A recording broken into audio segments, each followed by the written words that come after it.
What's up YouTube, I'm here. This time we're going to be covering Shadolls and the more random pendulum monsters for this set. So, the first Shadoll revealed, Doom, is an 1800 1000, and his name is Shadow Lizard.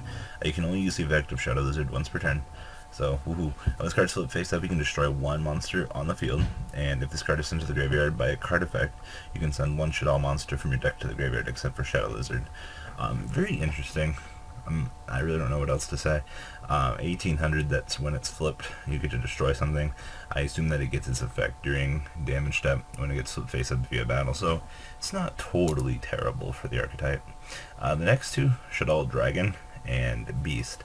Of course, you can only use the effect of Shadoll Dragon once per turn. If this card's flipped face up, you can target one other card on your opponent's field and return it to the hand. If this card is sent to the graveyard by a card effect, you can target one spell trap card on the field and destroy it. It's kind of interesting to see how these guys have multi-purpose effects. One, via when they're sent from the field to the graveyard, or two, when they're flipped. It's kind of interesting as well. He's 1900, 0. Pretty strong stats, considering what he is. The next one is Shadolls Beast. Of course, you can only use the effect of this guy once per turn. If this card's flipped face up, you can draw two cards and then discard a card. And then if this card is sent to the graveyard by a card effect, you can draw one card. So basically, if you somehow have a combo to combo this up and send one from the deck to the graveyard, well, congratulations, you get a free draw card.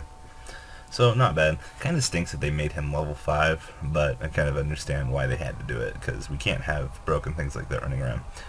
Next up, looks like they've got a field spell called the Curse of the Shadow Prison. Each time a Shadoll monster is sent to the graveyard by a card effect, place one spellstone counter on this card.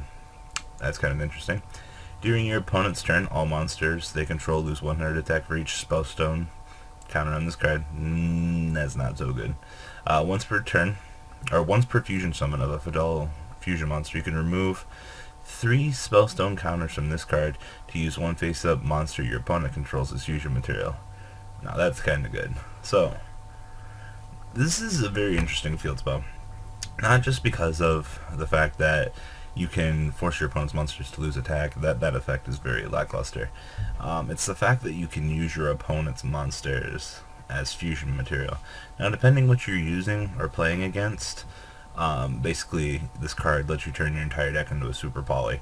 But what I'm seeing right now, I don't think this deck is going to function very well. The next one is the Squirming Fallen Shadow.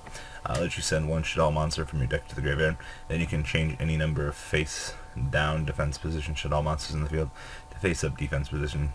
So basically it does what Worm Nebula Meteor did, but you know, you can send one to draw a card, and then you can flip up all of your guys to just potentially eat their board, which is kind of interesting, especially for a trap card.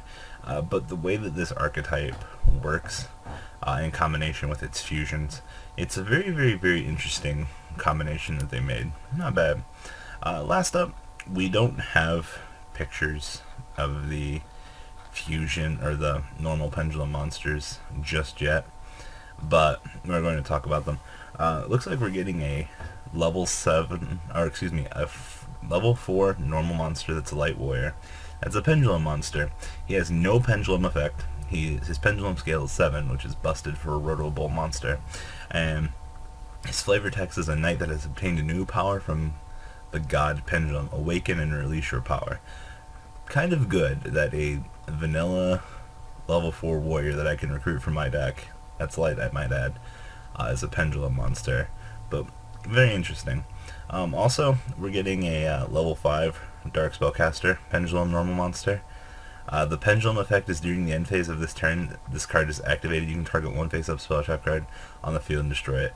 And then his flavor text is a life form wandering in a fantasy space, or at least that was how it was supposed to be. The greatest mystery is the fact that it doesn't have much of its previous memories. It is the reason that perhaps is that why it's preventing influence eliminate.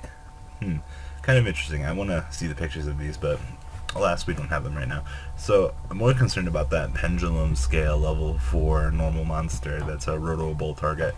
It should be able to kind of influence some things as we're going here. So that's Shadolls and the normal pendulum monsters as of right now. So leave a comment down below. Tell me what you guys think. And I hope you guys enjoyed this video. Please thumbs up this video to show your support, and please check out Vanguard 40 for Cardfight Vanguard, mkohl Games for miscellaneous trading card games, and No Limit Gaming for a brand new series of Yu-Gi-Oh videos. Thanks for watching.